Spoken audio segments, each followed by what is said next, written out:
Bryan Edwards is one of the players that I like to be one of the steals of the draft in the 2020 class. He's 6'3", 212 pounds. He did not run or do any of the athletic testing at the combine due to a foot injury, but this is South Carolina's all-time leading receiver. Never topped 1,000 yards, but neither did Deebo Samuel.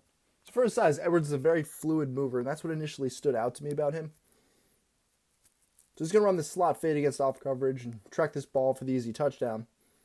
Now the thing that stands out here is he's going to get right up on the feet of that defensive back, and he's going to maintain his speed very nicely. So he doesn't decide to cut right until the goal line. It's not sudden. He doesn't really give it away right away. Now, while he has slot versatility, Edwards is going to be a player that is going to play on the outside at the X and Z positions at the next level. Edwards is going to give a quick outside release off the line. He's going to plant, decelerate right away, and play through that initial contact. And he's a player who, even when you do press him, his releases are good, but the thing that I notice is he's particularly good at playing through contact throughout the route stem. The one thing I notice is he really understands leverage. As you're going to see here, once he's wrapped up, he's immediately dropping his pads to try to push for extra yardage. And you're going to see him drop his weight right there. No one prompts him. No one pushes him down. He knows, I have to drop right there if I have any chance to push this pile. And this way that Bryan Edwards uses leverage is a big reason why I think he's going to be a good yards after catch receiver in the NFL. Watch this rep against Isaiah Simmons. He's going to break this tackle, get upfield for the first down. Look at the position that he gets himself in. He's so low. He's recoiled.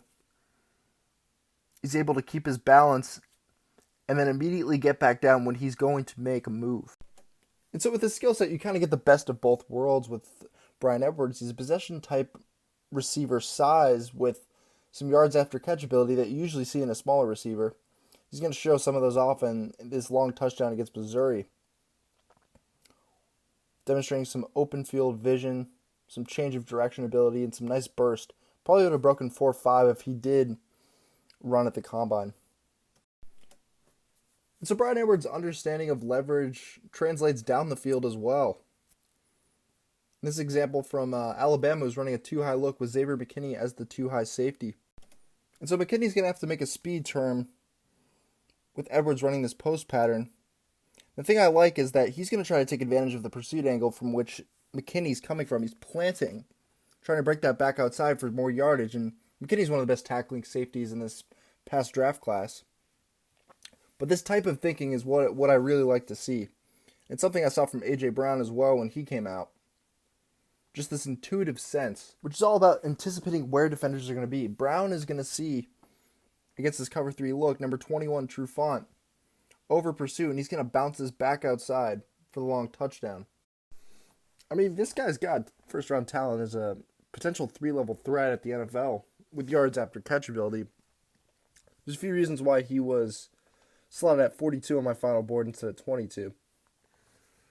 For starters, while he's a really intuitive player, he's not quite at the special level as a player like CeeDee Lamb or even at the level of an A.J. Brown.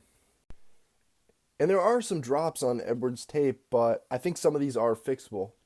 You see two types of drops. You see technique drops. So sometimes he's body catching when he should be plucking the ball out of the air and attacking the football.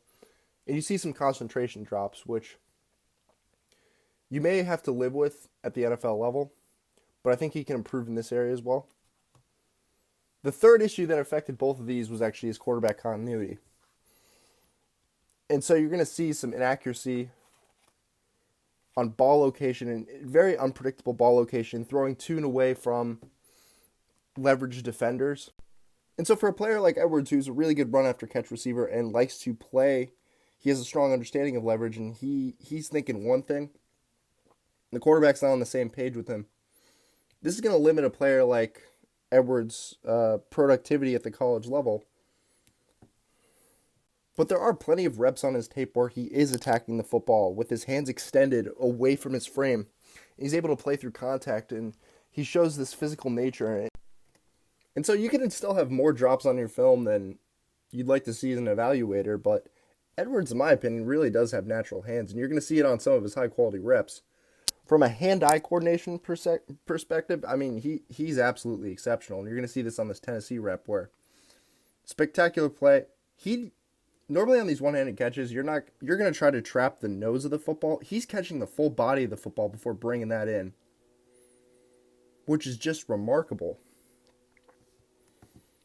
And so you're going to have to make that distinction between a player where you see some drops.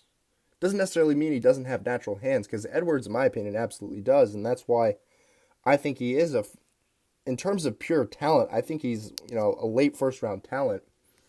Now, I dropped him a little bit because of some of the drop problems. But I think they're more fixable, and maybe he is a little bit more of a boomer bust prospect. Just as a result of, if you're not necessarily catching passes early on, it can affect your playing time, which can affect your confidence. It's all kind of interconnected.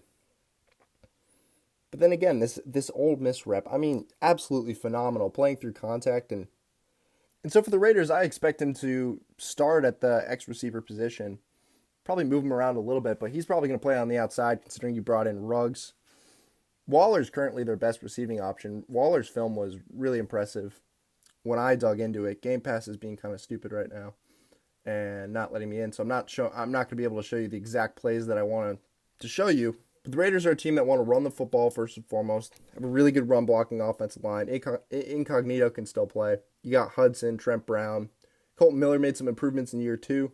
But they're a team with Carr especially had one of the shallowest depths of target out of all the quarterbacks in the NFL. He's a little skittish and very quick to get through his reads, but he is accurate, which is something that's really going to serve Edwards well, because he's going from a quarterback who doesn't understand, wasn't able to properly deliver the football and support Edwards in the way that I think you can best support him.